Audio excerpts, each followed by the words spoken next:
ఓ శశిరేఖ, ఓ ప్రసాదు అని స్టార్టింగ్‌లో పాడతారుగా, అది నా వరకు చాలా ఆడ్‌గా ఉంది. పేర్లు కాదు, సాంగ్ అలా స్టార్ట్ అవ్వడం ఆడ్‌గా ఉంది. మూవీలో స్టోరీలో లీనమైపోయి అది ఆడ్‌గా అనిపించకపోవచ్చేమో. అది పక్కన పెడితే మళ్ళీ ఓ శశిరేఖ అని ఫాస్ట్ బీట్‌లో స్టార్ట్ అయ్యేది బావుంది. మెయిన్‌లీ 1 మినిట్ దగ్గర యురేకా నువ్వు కేక భలేగా ఉంది రేఖ మిరాకిల్ అంచు దాకా చలో పోదాం ఇంకా.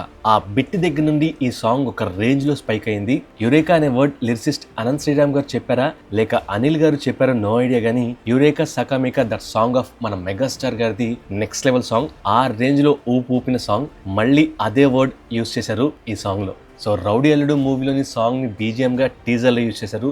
అభిలాష మూవీ సాంగ్ లోని నవ్వింది మల్లిచెండు యురేకా వర్డ్ ని ఇక్కడ ఈ సాంగ్ లో యూస్ చేశారు. It's a pure nostalgia. ఆ అంబియన్స్ అదంతా నెక్స్ట్ లెవెల్లో ఉంది. సో సింపుల్ గా ఈ సాంగ్ ఎలా ఉంది అంటే, స్టార్టింగ్ ని తీసేస్తే మస్తు సాంగ్, చాలా ప్లెజెంట్ గా ఈ సాంగ్ అలా అలా వెళ్ళి ఫ్యామిలీ ఆడియన్స్ గుండెల్లో కూర్చుంటుంది. నాకు నచ్చింది సింపుల్ గా సాంగ్, ఆ బీట్ కూడా యురేకా నువ్వు కేక దగ్గర స్మూత్ గా ఉండే డప్పులు, అంటే డప్పులు స్మూత్ గా ఉండవు, బట్ ఇక్కడ అలా యూస్ చేశారు. చాలా బాగుంది, పర్ఫెక్ట్ గా సెట్ అయ్యాయి. అంటే హడావుడిగా ఉండదు, సూదింగ్ గా ఉన్నాయి. ఈ సాంగ్ లో మెయిన్ గా లుక్స్ ఆఫ్ చిరు గారు, ఆ స్టైల్, ఆ అటైర్ చాలా బాగా సెట్ అయింది. కాస్ట్యూమ్స్ చాలా బాగా డిజైన్ చేశారు, పర్ఫెక్ట్ గా సెట్ అయ్యాయి. అండ్ ఇక గ్రేస్ ఆఫ్ చిరు గారు, పెద్ద హడావుడ్ స్టెప్స్ లేవు, బట్ వేసిన స్టెప్స్ హడావుడిని క్రియేట్ చేస్తాయి. అంటే ఆ స్టెప్స్ ని మన మెగాస్టార్ గారు ఆ రేంజ్ లో విత్ గ్రేస్ తో వేశారు. మీరు అబ్జర్వ్ చేశారో లేదో, ఈ సాంగ్ సింపుల్ గా ఉంటుంది, దీని లిరిక్స్ కూడా ప్రాసలో ఉంటాయి, పాడుకోవడానికి ఈజీగా ఉంటాయి, అండ్ ఆల్సో స్టెప్స్ కూడా చాలా చాలా సింపుల్ గా ఉంటాయి. ఎవరైనా ట్రై చేసేలాగా చాలా బాగా డిజైన్ చేశారు. ప్రసాద్ లో శశిరేఖలో పాడుకునేలాగా, అంటే కపుల్స్ పేర్లు మారొచ్చు, బట్ కపుల్స్ సాంగ్ లాగా చాలా ఫన్ గా పాడుకోవచ్చు, ఆ పాటకి హ్యాపీగా ఆడొచ్చు. సో అంత ఈజీ చేశారు. అంటే సాంగ్ ని అటు మూవీలోని స్టోరీకి సెట్ అయ్యేలాగా రాస్తూనే సాంగ్ ని డిజైన్ చేస్తూనే ఇటు రీల్స్ అండ్ యూట్యూబ్ షార్ట్స్ కి తగ్గట్లుగా సింపుల్ గా రూపొందించారని చెప్పొచ్చు. అండ్ లిటిల్ హార్ట్స్ కాత్యాయని అని ఈ సాంగ్ మీద మీమ్స్ వచ్చాయి, అది కూడా చాలా బాగుంది. నెగిటివ్ గా అనుకోవడం ఎందుకు, పాజిటివ్ గా ఫన్ గా అనుకోవచ్చు. అది కూడా ఒక ఫ్రీ పబ్లిసిటీ. ఎవరు స్టార్ట్ చేశారో తెలియదు కానీ, but it's a free publicity. Recent round table ఇంటర్వ్యూలో అనిల్ రావిపూడి గారు చెప్పారు, మీసాల పిల్ల మీద ట్రోల్స్ విపరీతంగా వచ్చాయని. సో వాళ్ళు కూడా గట్టిగానే అబ్జర్వ్ చేశారు, ట్రోల్స్ ని చూశారు. దెన్ అదే ఇంటర్వ్యూలో దేవకట్ట గారు అదే పెద్ద పబ్లిసిటీ అయ్యిందని అన్నారు. So it's a free publicity. Song అయితే మూవీలో అదిరిపోతుంది, మంచి టైమింగ్ లో ఈ సాంగ్ వస్తుంది. అనవసరంగా మూవీ మధ్యలో ఈ పాట ఎందుకు పెట్టారు అనేలాగా ఉండదని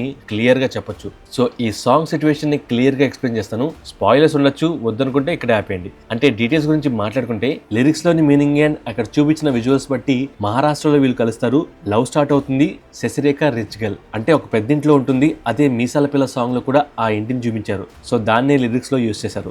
సో అది శశిరేఖ రేంజ్. అండ్ ప్రసాద్ వచ్చేసి ఒక central government employee, intelligence department లో ఒక ఆఫీసర్, రెంటెడ్ హౌస్ లో ఉంటాడు. అదే లిరిక్స్ లో క్లియర్ గా చెప్పారు. అండ్ సాంగ్ మధ్యలో లిరిక్స్ లో పిప్పి డుమ్డుమ్ అని వస్తుంది, మధ్యలో ఇంటర్వ్యూడ్ లో తోమ్ తోమ్ అని వచ్చే టైంలో పెళ్ళైపోతుంది.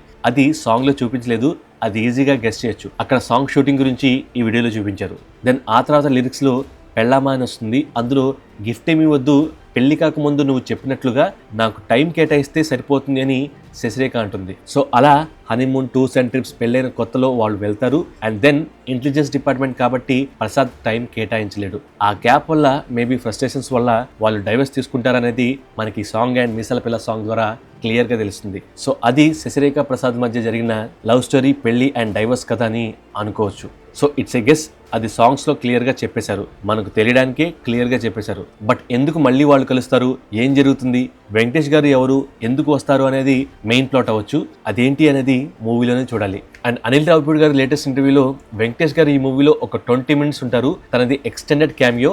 ఈ ఇద్దరు హీరోస్ క్లైమాక్స్ లో అలా స్క్రీన్ మీద కనిపిస్తూ ఆ సీన్స్ ని చింపవతలు పడేశారు, నెక్స్ట్ లెవెల్లో ఉంటుందని అన్నారు. సో రీసెంట్ గా వాళ్ళిద్దరితో ఒక సాంగ్ కూడా షూట్ అయింది. రిలీజ్ అయిన ఈ 2 songs జనాల్లోకి మామూలుగా వెళ్ళలేదు, నెక్స్ట్ లెవెల్లో స్లోగా అలా అలా వెళ్ళిపోయాయి. అండ్ వాళ్ళిద్దరు కాంబోలో ఉన్న సాంగ్ కూడా త్వరలోనే రిలీజ్ చేస్తారు, లేక మూవీలోనే చూపిస్తారనేది చూడాలి. శశిరేఖ సాంగ్ ఫ్యామిలీ ఆడియన్స్ లో దూసుకెళ్ళిపోతుంది, ఇంకా ఇంకా వెళ్తుంది.